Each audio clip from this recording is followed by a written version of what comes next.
Hello, hello, bonjour à tous. C'est encore un privilège pour nous d'être là sur le plateau de Dieu me parle TV. Nous voulons aujourd'hui, dans cette émission Parlons-en, parler d'un sujet qui est assez capital pour la vie chrétienne, la Pentecôte. Qui dit Pentecôte dit Saint-Esprit. Aucune vie chrétienne ne peut se vivre sans le Saint-Esprit. Tout à fait. C'est pourquoi nous sommes là aujourd'hui, pour parler de la Pentecôte, parler du Saint-Esprit. Peut-être tu te dis, c'est un sujet que je connais très bien, mais je suis sûre qu'aujourd'hui, au travers de notre invité, tu vas apprendre encore quelque chose. Sois disposé et je suis sûre que le Seigneur va te parler. Bonjour maman. Bonjour. Donc nous sommes privilégiés aujourd'hui de t'avoir sur le plateau de Dieu me parle TV. C'est moi qui ai le plaisir. Le plaisir est partagé. Oui, j'espère que tu te sens à l'aise. Oui, tout à fait. En tout cas, on bénit le Seigneur pour ta présence. Merci Et beaucoup. comme je le disais tantôt, je suis sûre qu'au travers de toi, le Seigneur va bénir quelqu'un. Amen. Amen. Donc, tu peux te présenter en quelques minutes. Qu'est-ce que je peux dire si ce n'est que je m'appelle Madame Biciello Marie-Hélène. Je suis enfant de Dieu. C'est ça. Je suis maman de 4 fantastiques. Et je suis bénie d'être là parmi vous. Merci de m'avoir envoyé. Le de m'avoir privilège est invité, pour du nous. moins. Oui. Le privilège est pour nous. Tu es enfant de Dieu. Amen. C'est ça. Le privilège est pour nous de t'avoir sur le plateau, comme je disais tantôt, pour parler de la Pentecôte. Wow. Alors, de prime abord, c'est quoi la Pentecôte? Qu'est-ce que la Pentecôte? C'est un très beau sujet. C'est un très beau sujet. Et pour ma part, on peut cadrer le sujet par rapport à l'Ancien Testament et au Nouveau Testament. Et historiquement parlant, dans l'Ancien Testament, la Pentecôte est considérée comme une des fêtes que l'Éternel a en fait donné à son peuple pour célébrer. On l'appelle aussi la fête de la moisson. C'est la fin de la moisson. Voilà. Et le mot même Pentecôte est tiré du nombre 50. D'accord. Donc, c'est 50 jours après la Pâque. Ok. Donc, 7 semaines après la Pâque, cette fête était célébrée. C'était une célébration, une fête d'action de grâce, de reconnaissance. Donc, le peuple se retrouvait 50 jours après donc, la Pâque pour pouvoir rendre grâce à Dieu. On appelle aussi la fête des prémices. D'accord. Voilà, donc il célébrait en l'honneur de la moisson. Et c'est le temps pour eux de rendre grâce à Dieu, de dire merci à Dieu pour ce qu'ils ont récolté. Voilà. D'accord. Donc ça, c'était dans l'Ancien Testament. Ça, c'était dans l'Ancien Ok. Testament. Et maintenant dans le Nouveau Testament. Et bien, dans le Nouveau Testament, qui est après Jésus-Christ, c'est le jour même où le Saint-Esprit est venu sur les disciples, les apôtres de Jésus, qui étaient regroupés dans la chambre haute. D'ailleurs, même le Seigneur Jésus dans Actes, on peut le voir dans Actes chapitre 1, je pense le verset 5 ou 8, on pourra le vérifier, où il disait à ses disciples d'attendre à Jérusalem qu'ils allaient recevoir le Saint-Esprit. Et c'est ce jour de la Pentecôte qu'ils ont reçu. Parce que cette fête-là, tous les peuples d'Israël se sont réunis, regroupés à Jérusalem. Et les disciples qui avaient vu Jésus monter, ils ont suivi les instructions. Ils étaient à la chambre haute. Et il y a la manifestation. Le Saint-Esprit est descendu sur eux en des langues de feu. Donc, pour nous célébrons la Pentecôte parce que nous commémorons cette venue du Saint-Esprit. Exactement. Voilà. Alors, on voit Jésus qui va vers le Père, donc à l'ascension, et Jésus qui dit à ses disciples d'attendre.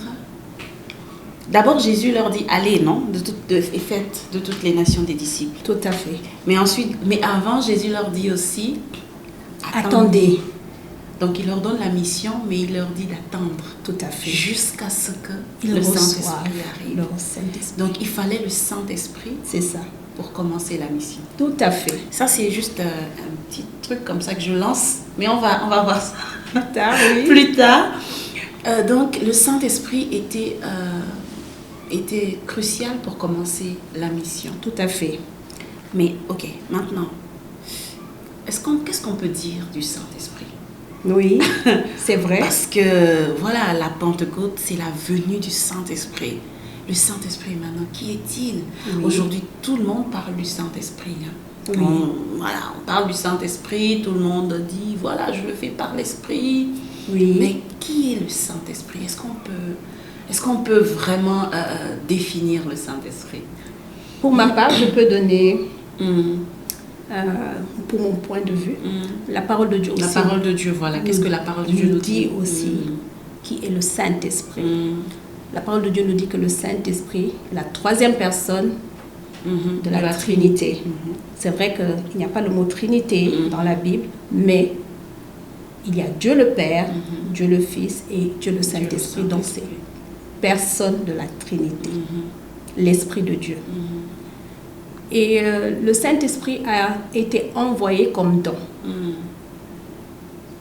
Ce Saint-Esprit, justement, c'est ce qui nous permet de vivre la vie en Christ.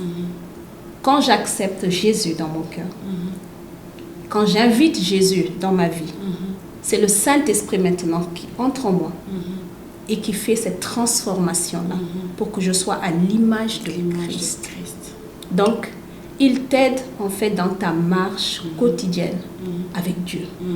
Donc, c'est l'Esprit de Dieu qui sait comment tu peux prier. C'est l'Esprit de Dieu qui va te faire grandir. C'est l'Esprit de Dieu qui va t'aider à développer tous tes dons. C'est l'Esprit de Dieu qui t'accompagne dans tous les domaines de ta vie. Voilà. Il est une aide incroyable. C'est un enseignant extraordinaire. Il est un consolateur. On l'appelle Paraclétos. Il est là chaque jour avec nous. Chaque jour. Parce que Jésus, c'est ce qu'il nous a dit. Il nous l'a promis. Je serai avec vous tous les jours jusqu'à la fin du monde. Et c'est par le Saint-Esprit. Donc le Saint-Esprit, cette personne, troisième personne, avec qui on entretient une relation. Exactement. Le Saint-Esprit est une personne. Tout à fait. Ce n'est pas un concept. Ce n'est pas un concept. Ce n'est pas un vent. C'est ça. Un souffle. Oui, voilà. Une idée. Le Saint-Esprit il est vivant. Personne. C'est exactement. Ça. Il est vivant. C'est ça. Exactement. Et le Saint-Esprit vit en nous. Tout à fait. Le Saint-Esprit vit en nous. En nous, oui. C'est ça. Il n'est pas à côté de nous, en train de nous... Voilà, mais il est vraiment en nous. En nous. Exactement. Et maintenant, je voudrais savoir comment on peut expérimenter la vie avec le Saint-Esprit. Comment, on l'a en nous, mais comment on peut expérimenter, quoi? Oui, c'est une très bonne question. Tout enfant de Dieu qui commence à grandir en Christ, il ne peut pas savoir automatiquement. Ce n'est pas quelque chose qui vient automatiquement, mais le Saint-Esprit, il est là pour nous aider. Et on va pas à pas avec lui. On apprend à le connaître, on apprend à reconnaître quand il nous parle. Et cela, ça commence par la méditation de la parole de Dieu. Plus je lis cette parole, plus j'arrive à discerner la voix qui me parle. Parce que parfois, avec le bruit autour de nous, il y a tellement de choses qui peuvent nous distraire. Il y a tellement de choses qui qui font beaucoup de choses nous empêchent parfois de distinguer. Mais quand je connais, j'apprends à discerner. Il a une manière de me parler qui sera différente de la tienne. Et je peux apprendre, en fait, tout simplement en priant. Je prie et je demande simplement au Saint-Esprit de m'apprendre à le reconnaître. Et au fur et à mesure que j'ai cette relation avec lui, je développe cette relation avec lui, tout comme l'enfant. Le bébé, comment il arrive à distinguer sa maman parmi d'autres? c'est parce que entend il est toujours avec sa maman. Il reconnaît son odeur. L'enfant reconnaît quand c'est la voix de sa mère.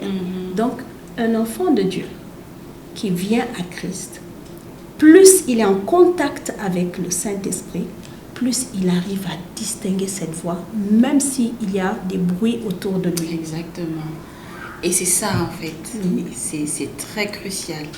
Pour bien distinguer la voix du Saint-Esprit, il faut être habitué dans sa présence. Tout à fait. Il faut demeurer dans la présence du Seigneur pour pouvoir discerner sa voix. Et en effet, si toi et moi, on a l'habitude d'être ensemble, si je te connais bien, si tu parles même à quelqu'un, je vais dire non, ça c'est elle. Ta voix. Voilà, et c'est intéressant. Maintenant, je voudrais savoir, est-ce qu'il y a vraiment une voix? Est-ce que c'est vraiment une voix que j'entends comme j'entends ta voix? Ou est-ce que c'est juste une pensée? Est-ce que on entend réellement la voix du Saint-Esprit? Bon, pour ma part, il y a une manière qu'il parle. Certainement, ce sera différent. Certains, ce sera une douce voix. D'autres, peut-être, ce ne sera pas une voix, ce sera une parole. Au travers de la parole de Dieu. Il y a une manière que le Saint-Esprit parle qui est propre à chaque personne. Je ne peux pas prendre ce qui m'appartient à moi et dire que c'est la formule générale. Exactement. Ce n'est pas une formule générale. Le Saint-Esprit parle d'une manière différente à chacun. Maintenant, comment la distinguer? Oui, ça peut prendre du temps, au fur et à mesure que je le connais.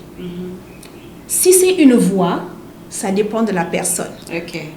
Les personnes peuvent peut-être parler même, le Saint-Esprit peut te parler au travers d'un rêve. Le Saint-Esprit peut te parler au travers d'un message. Tu entends un message qui te touche. Le Saint-Esprit est passé par là. Tu entends une louange, un chant qui te touche. Le Saint-Esprit est passé par là. Tu entends une personne qui te donne un témoignage et ça te touche, le Saint-Esprit est passé par là. Tu lis la parole de Dieu et le verset te parle d'une manière particulière et qui n'a rien à voir. Le passage, tu peux le lire, mais tu le perçois d'une autre manière. Le Saint-Esprit t'a touché, il est passé par là. Donc, il a de multiples manières de nous toucher, de nous parler pour qu'on puisse le reconnaître. Qu'on puisse le reconnaître. C'est extraordinaire. Amen.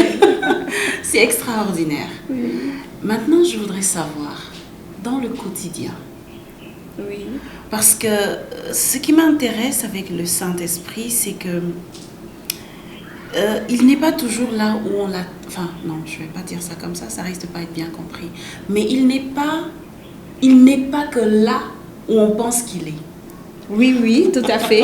Généralement, je pense qu'en tant que chrétien, on sait que de prime abord, quand on va à l'église, le Saint-Esprit est là. C'est ça. La Bible dit même que quand on est rassemblé, le Saint-Esprit est là. Quand je lis la Bible, tu l'as bien dit, le Saint-Esprit est là, il m'aide à comprendre. Quand je chante. Mais est-ce que le Saint-Esprit est seulement là? Tu vois déjà où je veux venir, n'est-ce pas? Je comprends. Est-ce que le Saint-Esprit est seulement là? Comment on peut vivre la présence du Saint-Esprit de façon plus étendue? Le Saint-Esprit, ce qui est intéressant avec lui, c'est que il est avec nous partout. Exactement. Dans notre quotidien et dans nos plus petits quotidiens. Quand je suis chez moi, quand je suis dans ma famille, quand je suis avec mes amis, il n'y a pas un seul endroit où le Saint-Esprit ne peut pas être avec moi.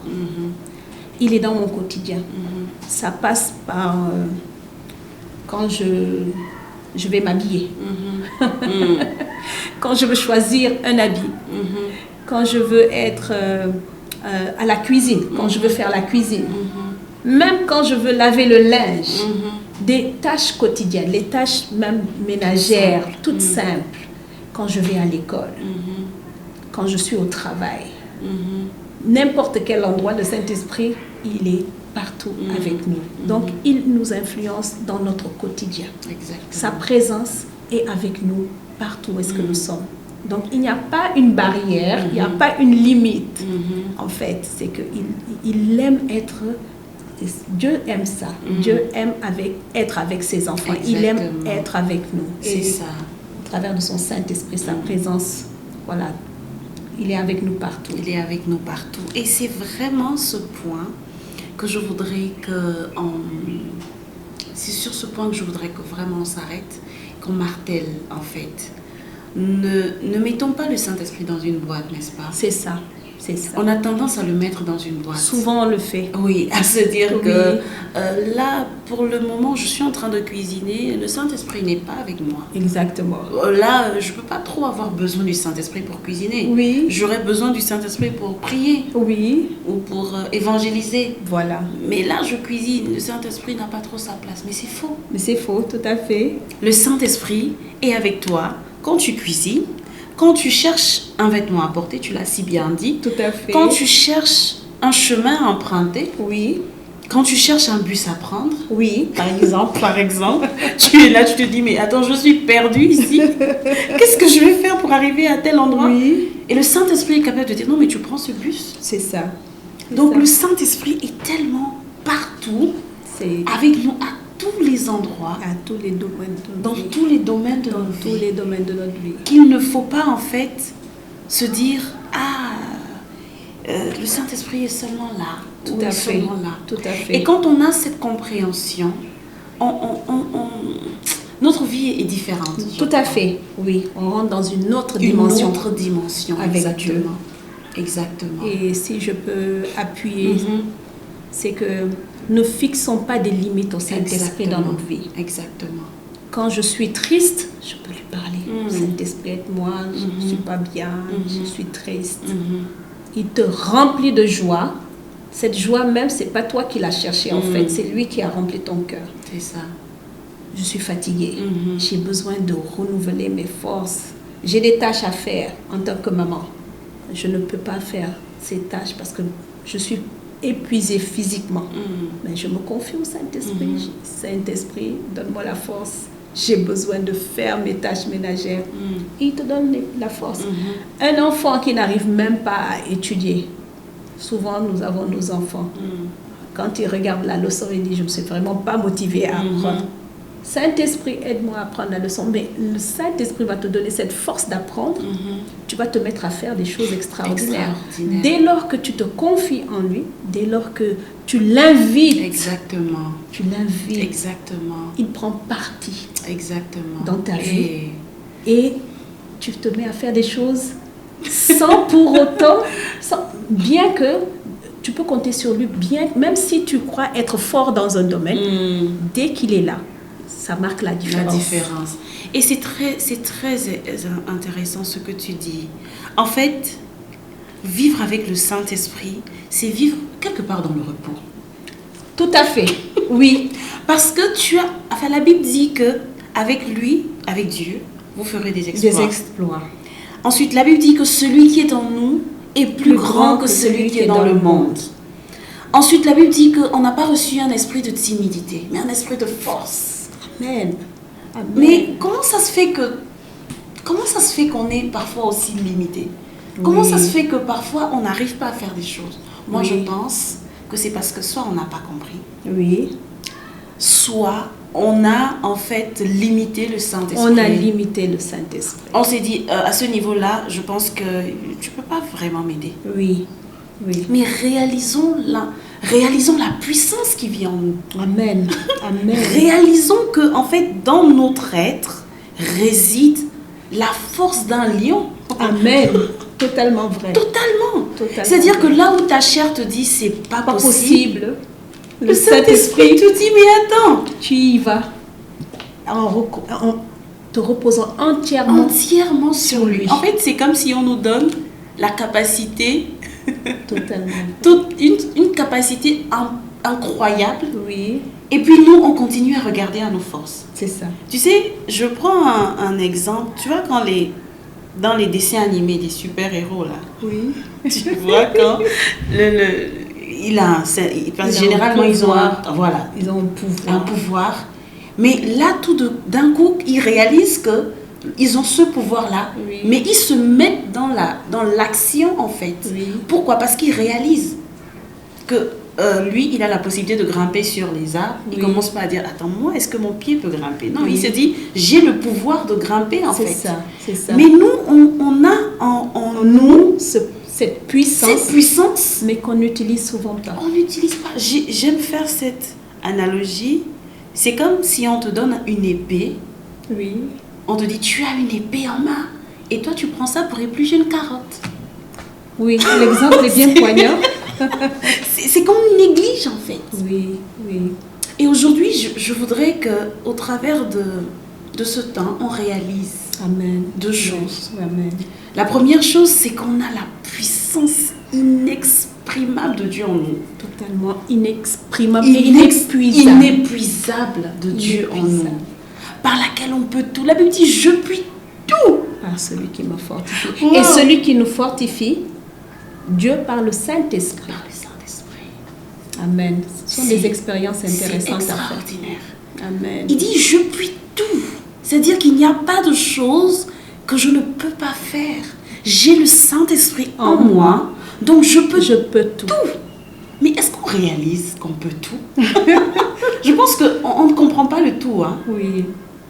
Nous avons du mal. On a du mal, on se dit... On manque de foi, on manque de confiance, on limite Dieu. On limite Dieu. Et nous pensons que nous ne pouvons pas y arriver. C'est ça. Mais c'est Dieu qui peut tout. C'est ça. Par son Saint-Esprit C'est en ça. nous. Amen. Et je veux qu'on réalise ça aujourd'hui. Oh. Qu'on a la puissance de Dieu en nous. Ne regardons pas notre chair qui est limitée, fatiguée, épuisée. Regardons la puissance de Dieu en nous. Amen. Mais aussi cette puissance-là dans notre quotidien. Amen. Dans C'est notre plus petite tâche. Tu as pris le bon exemple du ménage. Combien de fois on est fatigué? On est fatigué. Pour nous les femmes surtout. Combien de fois on se lève le matin, on est totalement épuisé. C'est ça. Mais tu vas regarder à tes forces, tu vas dire non, là je ne peux rien. C'est ça. Mais le Saint-Esprit, dès que tu lui confies que tu ne peux pas, il prend les choses en main.